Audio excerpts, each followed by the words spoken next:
Hey everyone, welcome back to my channel. Today we are going to discuss of fundamental rights of Indian Constitution. Our first fundamental right is right to equality, which is given in Article 14 to Article 18. Right to equality means that every person is equal before the law. Article 14, equality before the law and equal protection of law. Article 14 says that the state shall not deny to any person equality before the law or the equal protection of the laws within the territory of India. The law of the country protects everybody equally under the same circumstances. The law will treat people same manner. This includes their race, gender, religion, culture or any other attribute. राज्य, धर्म, मूल वंश, जाति, लिंग या जन्म स्थान के आधार पर किसी भी व्यक्ति को भारत के राज्य क्षेत्र में कानून के समक्ष समानता या कानूनों के समान संरक्षण से वंचित नहीं करेगा। सभी व्यक्ति एक समान है, किसी के साथ भी किसी भी प्रकार का कोई भी डिस्क्रिमिनेशन भेदभाव नहीं किया जाएगा। This article is divided into two parts. Our Article 14 is divided into two parts. First is equality before the law. This part states that everyone should be treated equal in the eyes of law. सभी व्यक्तियों के साथ एक समान व्यवहार किया जाएगा, किसी भी व्यक्ति के साथ किसी भी प्रकार का कोई भी भेदभाव नहीं किया जाएगा। Second is equal protection of law.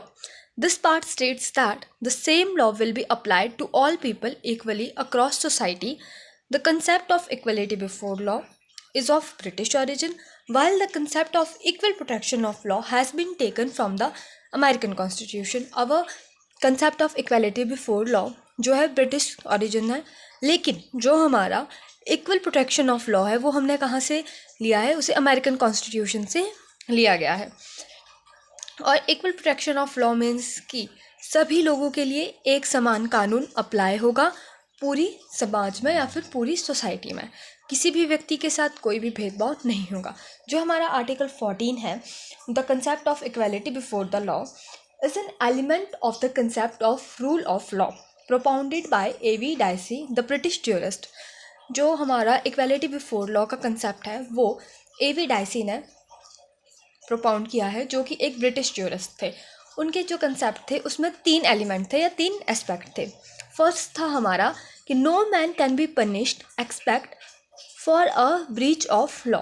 किसी भी व्यक्ति को किसी भी प्रकार की सज़ा नहीं मिलेगी, परंतु यदि उसने कानून को तोड़ा होगा, जो हमने कानून बनाया है वो उसके खिलाफ गया होगा, तो अवश्य ही उसके लिए कोई ना कोई प्रावधान किया जाएगा, उसे कोई ना कोई सज़ा दी जाएगी।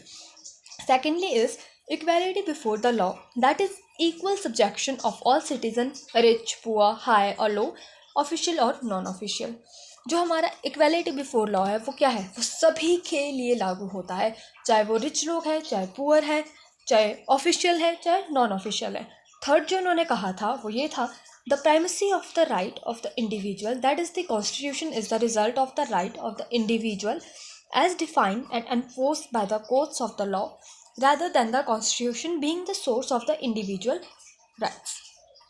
ये तो हम A.V. डाइसे ने अपने रूल ऑफ लॉ कंसेप्ट में कहा था। अब सेकंड आता है हमारा आर्टिकल 15, जो कि हम अपने नेक्स्ट वीडियो में डिस्कस करेंगे। आर्टिकल 15 में क्या आता है, फिर उसके बाद उसमें कितने क्लॉजेज है, क्या चेंजेस किए गए हैं, क्या प्रोविजंस है, वो सारा हम अपनी नेक्स्ट वीडियो में डिस्कस करेंगे। Thank you for watching.